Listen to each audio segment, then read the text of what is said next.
So Scandinavian Airlines went bankrupt. They filed for Chapter 11 bankruptcy in the US earlier in July when talks with pilot unions went bad, and I'm sure that wasn't the only factor. I mean, their Asia flights got basically cut off by Russia. They have too many wide bodies, and the Swedish government doesn't want to keep investing in the airline anymore. It's all a big mess to say the least. But why is it that the airline has been struggling? Why is it also having a hard time recovering, the way other airlines like Finnair, LOT, or even Regent have recovered? I should say that I'm not going to get into the financial side of things or the politics of it, because similar to South African Airways, it's a mess. And I don't particularly understand it that well, so I'll focus more on the logistics and route network side of things, as well as the competition and other factors that give SAS a hard time. Scandinavian Airlines Systems is the flag carrier of three countries: Denmark, Sweden, and Norway. The largest and busiest hub for the airline is Copenhagen with over 91 destinations, including 11 of the long-haul flights, followed by Stockholm, which is where the airline's headquarters are located, with 85 destinations, including 12 domestic and 4 long-haul. And lastly, there's Oslo with 58 destinations, including 16 domestic and 2 long-haul, while they also got multiple focus cities such as Bergen, Gothenburg, Stavanger, Tromsø, and Trondheim, where they operate point-to-point flights from.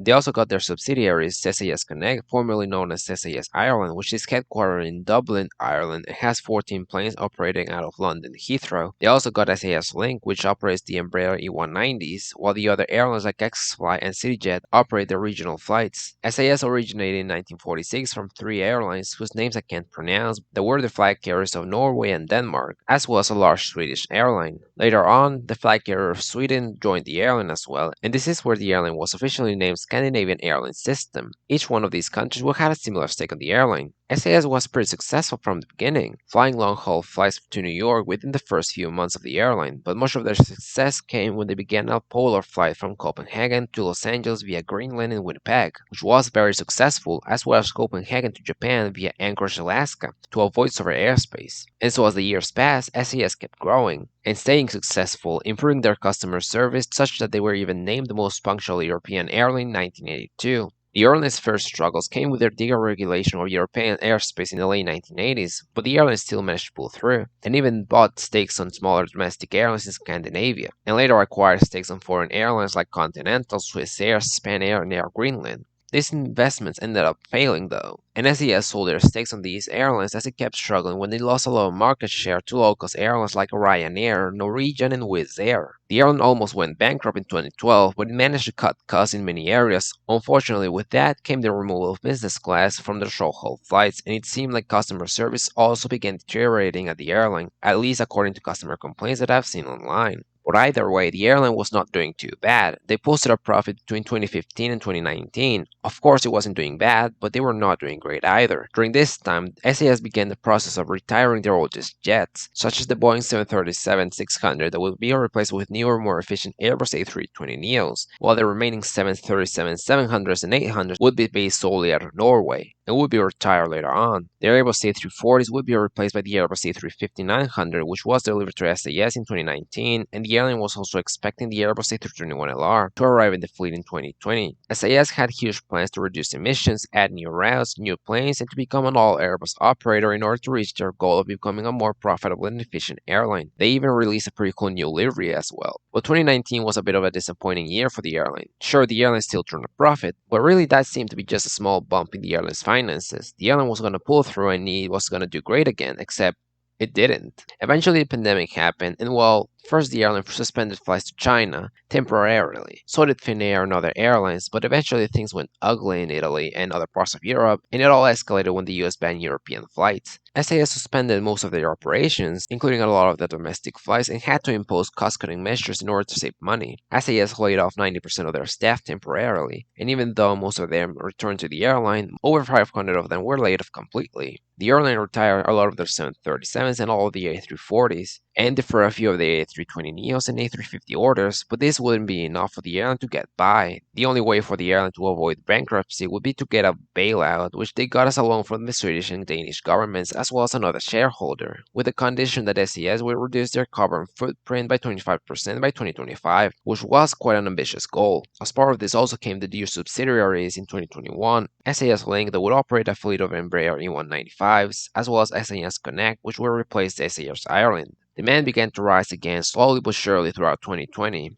SAS began recovering, slowly adding back the domestic flights and their short-haul European flights, and eventually their long-haul flights to North America and Shanghai. But the numbers were still way below the airline's 2019 levels. They also got the A321LR, which they began using in 2021, and demand increased further when the US reopened to European travelers. It seemed like the airline was going to recover quite well that year, except it didn't. SAS was still struggling well into 2022. Sure, the load factor rose to 67%, but it wasn't enough. The airline was drowning in debt and high costs, and fuel prices began to rise as well. It was at this point that SAS got a new CEO, the former CEO of Avianca, that helped restructure that airline. This guy created a plan for the airline to become more efficient and profitable once again, called SAS Forward. The plan would aim to reduce annual costs by at least 800 million USD, and would also change their fleet structure and route network in order to recover from the pandemic's downturn.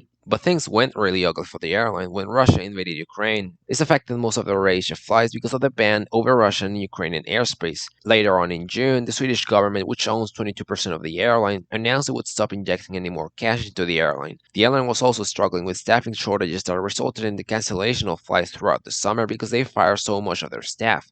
But it wasn't just that. The negotiations with pilot unions regarding labor costs failed, so the airline pilots went on strike on July 4th, during what was supposed to be the airline's busiest week of the year. This resulted in the cancellation of even more flights than had previously been cancelled, including most of SAS long-haul flights. The airline began losing millions on refunds for stranded passengers. And this is when SAS filed for Chapter 11 bankruptcy in the US. Pilot negotiations went all the way to hell and are still unstable as of July 21st. The strike ended, and negotiations resumed later on, but who knows what's going to come from that? Pilots aren't just mad about pay cuts, they are also mad about the laid off pilots not being rehired by the airline, having to go into SAS new subsidiaries, SAS Link and Connect, for much lower pay before going into the mainline SAS. It's quite a big dilemma for the airline. It's not like it can just lower pilot wages that easily, especially considering the cost of living in these countries is very high in comparison to the rest of Europe. As we can see, nothing went as planned. It almost seemed like the only good thing that happened to SES this year was the launch of the drone of flights with the A321LR. The airline's struggles also extend to the airline's fleet composition. According to the new CEO of the airline has too many wide-bodies. But why did he say that? Well, the airline's wide-body fleet consists of 8 Airbus A330-300s as well as 6 Airbus A350-900s plus another 2 A350s on order, and these are obviously used for SAS long-haul flights. As we can see, the airline has 14 wide-body aircraft plus another 2 on order. And you might say, well, that's not that many wide-bodies. Lufthansa has more, Finnair has more. Yes, but the situation for SAS is a lot different than for each of the other airlines, and actually the 14 wide-bodies were enough for the airline back in 2019. But maybe not in 2022 because a lot of things have changed. First of all, the A321LR, which is a much better suited aircraft for some of SAS long-haul flights, such as the flights to the east coast of North America. This aircraft is easier to fill, and it's also more economical than the A330, especially now that passenger numbers are still low because of the pandemic, which has led these larger aircraft to be a lot less full than they used to be in 2019. Then there's the bans over Russian and Ukrainian airspace because of the war, which have basically blocked SAS from their Asia flights to China and Japan. Similar issue happened at Finnair, which was a lot more dependent on Asia flights than SAS was. But surprisingly, even though Finnair is not yet profitable, and actually in a worse situation regarding their location next to Russia, it seems to be more stable and it seems to be using their wide bodies in a much more efficient way than SAS is.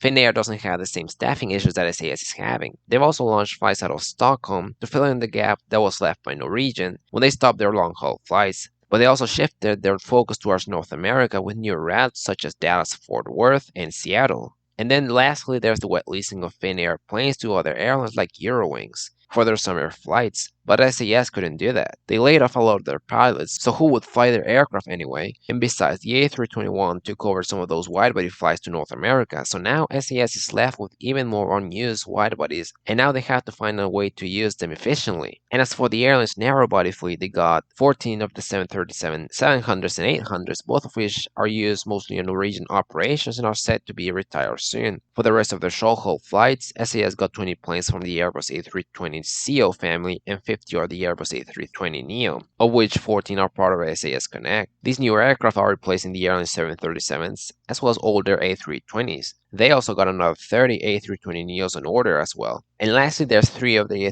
A321LRs that are used on thin transatlantic routes such as Copenhagen to DC, Boston, and Newark, as well as the flights to Toronto. Meanwhile, the airline's regional operations are flown on 7 ATR 72s and 7 Bombardier CRJ 900s, both operated by X-Fly, another 29 CRJ 900s operated by CityJet, and lastly 6 Embraer E195s operated by SAS Link. And while the airline has also at least 3 Airbus A220-300s from Air Baltic because of the staffing issues. Maybe they're gonna order more planes in the future after they manage to get out of bankruptcy, possibly the Embraer E190-E2, since they already have the E190 for some regional operations, and possibly also more of the A321LRs for North American destinations, and maybe other destinations could be open as well, like Abu Dhabi or India maybe. But we'll see about that. I really don't know what's actually going to take for SAS to go back to profitability, but honestly, not just being profitable, but becoming an actually stable airline that people actually want to fly. It's not going to be so easy because of many reasons. First, there's the bankruptcy that's going to limit the airline in many ways. The competition will also make things harder for the airline. SAS could have taken advantage of Norwegian's bankruptcy to recover, especially after Norwegian stopped their long-haul flights. Instead, it was Finnair that took over Norwegian's long-haul Stockholm flights, and Norse Atlantic took over the Oslo flights, and is expected to keep growing at Oslo and other airports. Meanwhile, Norwegian, which was literally in shambles in 2020, is once again growing within Scandinavia, resuming a lot of the routes that they had before in Sweden, Norway, and Denmark, to the point that SAS has competition in nearly all of their routes, and things will get especially harder because Norwegian is once again growing. They recently placed orders for over 50 other Boeing 737 MAX 8, which is going to allow for even more growth of the airline. Meanwhile, international competition isn't any easier, with international airlines flying to Copenhagen, Stockholm, Oslo, and other airports in Scandinavia. Airlines such as Lufthansa, KLM, Turkish Airlines, they carry a lot of connections into many places, while SAS seems to focus more on local Scandinavian demand, which isn't bad,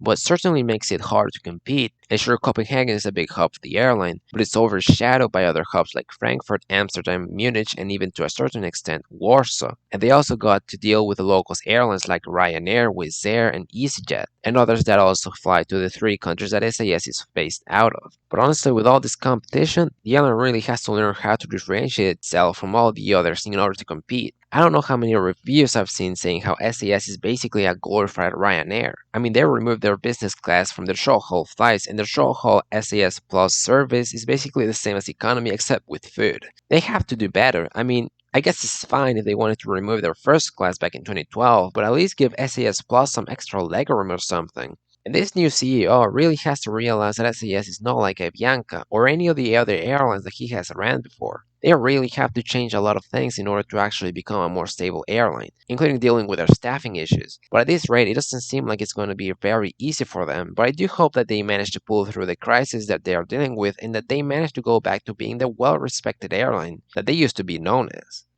Thanks for watching. I hope y'all enjoyed this video. If y'all got any comments, questions, or any feedback, y'all can leave a comment. That's all I got to say, and I'll see y'all later.